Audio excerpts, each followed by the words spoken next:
Hi friends, welcome to our spoken English series. In this episode, let's learn how to speak English with kids. During their playtime, teach them good manners and guide them with love. Simple sentences, natural situations and daily conversations, everything in English with Telugu meaning. This is not just language, it's parenting with English. Okay, let's start. Okay first మనం play time sentences చూద్దాం. ఒక parent play టైంలో కిడ్తో ఎలాంటి English sentences use చేస్తాడో చూద్దాం అవి ఇంగ్లీష్లో. Okay first one, నీ బొమ్మలతో ఆడుకుందాం అని ఒక పేరెంట్ చెప్పాలనుకుంటుంది. అంటే పేరెంట్ కిడ్తో ఒక చైల్డ్తో ఆడుకుందాం రా అని పిలవాలనుకుంటుంది తన బొమ్మలతో. అది ఇంగ్లీష్లో ఎలా చెప్పాలి? Let's play with your toys నీ బొమ్మలతో. లెట్స్ ప్లే ఆడుకుందాం రా. Let's play with your toys నీ బొమ్మలతో ఆడుకుందాం. ఓకే నెక్స్ట్ వన్, బొమ్మలతో మెల్లగా ఉండు అంటే జాగ్రత్తగా ఉండు. కొన్ని బొమ్మలు ప్రమాదం జరిగే పరిస్థితి కూడా ఉంటుంది కదా, అలాంటప్పుడు ఈ ఇంగ్లీష్లో ఎలా చెప్పాలి ఈ సెంటెన్స్ని? Be gentle with your toys అంటే బొమ్మలతో మెల్లగా ఉండు. ఎలా? Be gentle with your toys. Gentle అంటే మెల్లగా. ఓకే నెక్స్ట్ వన్, బాల్ విసరవద్దు అది ఇంగ్లీష్లో చెప్పాలి. ఎలా? Don't throw the ball. Throw అంటే విసరవద్దు అంటే ఎలా? డోంట్ త్రో ద బాల్ విసరవద్దు అనే మీనింగ్ వస్తుంది. ఓకే పేరెంట్ చైల్డ్తో చెప్పాలనుకుంటుంది, నీ బొమ్మలను అక్కతో కానీ చెల్లెతో కానీ పంచుకొని ఆడుకో అని చెప్పాలనుకుంటుంది. అది ఇంగ్లీష్లో ఎలా చెప్పాలి? Share your toys with your sister. Share అంటే పంచుకోవడం. ఎలా? Share your toys with your sister నీ బొమ్మలను అక్కతో పంచుకొని ఆడుకో అని. ఓకే నెక్స్ట్ వన్, ఆడిన తర్వాత వేసి పెట్టు. ఓకే అవన్నీ బొమ్మలు అలా వేసి పెడతారు కదా, అవన్నీ సర్దు అని చెప్పాలనుకుంటుంది. అది ఎలా? Clean up after playing. ఆడిన తర్వాత అవన్నీ సర్దేయి. ఓకే క్లీనప్ ఆఫ్టర్ ప్లేయింగ్ ఆడిన తర్వాత సర్దేయి అని మీనింగ్ వస్తుంది. ఓకే నెక్స్ట్, గుడ్ మేనర్స్లో ఒక పేరెంట్ చైల్డ్కి ఎలాంటి సెంటెన్సెస్ చెప్పాలనుకుంటుంది అవి ఇంగ్లీష్లో చూద్దాం. ఓకే ఫస్ట్ వన్, ఏదైనా అడిగే ముందు దయచేసి అను అని చెప్పాలనుకుంటుంది. అది ఇంగ్లీష్లో ఎలా చెప్పాలి? దయచేసి అంటే రిక్వెస్ట్గా అడుగు అని చెప్పాలనుకుంటుంది.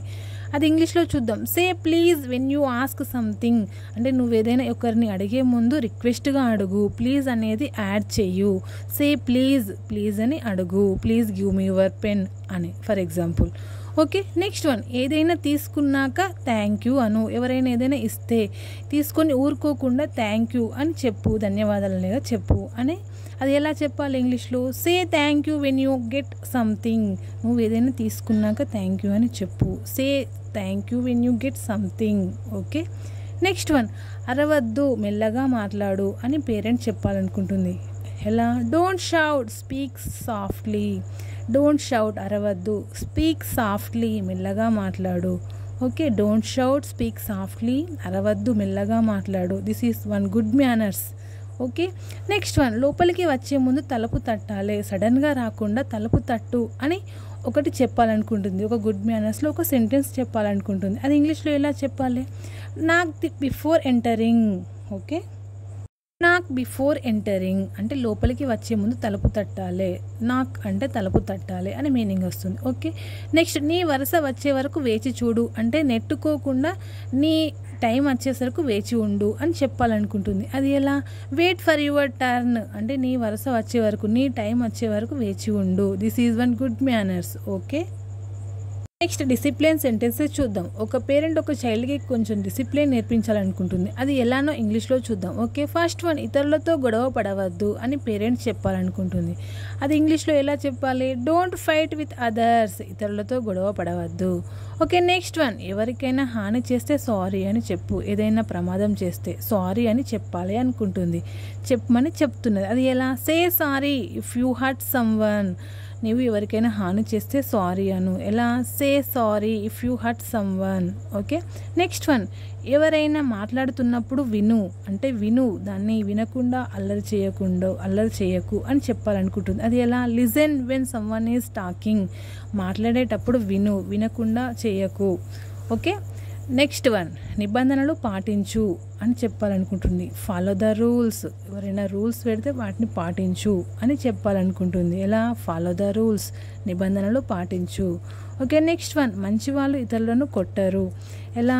నువ్వు మంచిగా ఉంటే ఇతరులను కొట్టవు అని దాన్ని ఇండైరెక్ట్గా మెచ్చుకుంటుంది. ఒక డిసిప్లిన్ నేర్పిస్తుంది. అది ఎలా? Good children don't hit others. మంచి వాళ్ళు ఇతరులను కొట్టరు. ఓకే ఓకే, నెక్స్ట్ కొన్ని మోటివేషనల్ సెంటెన్సెస్ చూద్దాం. ఒక పేరెంట్ ఒక చైల్డ్ని కొంచెం మోటివేట్ చేయాలి కదా, అది ఇంగ్లీష్లో ఎలానో చూద్దాం. నువ్వు మంచి మనసున్న తెలివైన బాబు అని చెప్పాలనుకుంటుంది ఒక చైల్డ్కి. అది ఎలా? You are a kind and smart kid. Smart kid అంటే తెలివైన బాబు, కైండ్ అంటే మంచి మనసున్నవాడు. You are a kind and smart kid, నువ్వు మంచి మనసున్న తెలివైన బాబు. ఓకే, నెక్స్ట్ వన్, నువ్వు మంచిగా ప్రవర్తించినప్పుడు నాకు ఆనందంగా ఉంటుంది అని చెప్పాలనుకుంటుంది పేరెంట్. ఓకే, అదెలా? I'm happy when you behave well. నువ్వు మంచిగా ఉంటే, నువ్వు మంచి పని చేస్తే నాకు చాలా హ్యాపీగా ఉంటుంది అని మీనింగ్ వస్తుంది. ఓకే, నెక్స్ట్, ఎవరు చూడకపోయినా మంచి పని చేయాలి అంటే చూస్తలేరని చెడుగా చేయకు అని ఇండైరెక్ట్గా చెప్తుంది. అది ఎలా? Always do the right thing even when no one is watching. ఎవరు చూడకపోయినా నువ్వు మంచి పని చేయాలి. ఎలా? Always do the right thing even when no one is watching. Okay, so friends, చూసారు కదా ఈరోజు సెంటెన్సెస్. చిన్న వయసులోనే ఇంగ్లీష్ నేర్చుకోవాలంటే ఇంట్లోనే ప్రారంభించాలి. ఈ చిన్న చిన్న వాక్యాలు రోజు వాడితే పిల్లలు సహజంగానే ఇంగ్లీష్లో రెస్పాండ్ చేయడం ప్రారంభిస్తారు. డిసిప్లిన్, మేనర్స్, ప్లే టైం ఇవన్నీ పిల్లల ఎదుగుదలలో ముఖ్యమైన భాగాలు. మీ మాటల ద్వారా వాళ్ళ భవిష్యత్ తయారవుతుంది. మీరు ప్రాక్టీస్ చేస్తే వాళ్ళు ఫాలో అవుతారు. ఇంగ్లీష్లో మాట్లాడాలని కాదు, మాట్లాడడం మొదలు పెట్టాలని లక్ష్యంగా పెట్టుకోండి. ఇలాంటి మరిన్ని ఎపిసోడ్స్ కోసం మా ఛానల్ సబ్స్క్రైబ్ చేయడం మాత్రం మర్చిపోవద్దు. ఇవాళ ఎపిసోడ్లో మీకు నచ్చిన వాక్యం ఏమిటో కామెంట్లో రాయండి. నెక్స్ట్ ఎపిసోడ్లో స్కూల్ బ్యాగ్ రెడీ చేయడం, హోంవర్క్, డైలీ స్కూల్ హ్యాబిట్స్ గురించి చూస్తాం. See you in the next episode. Okay, bye bye.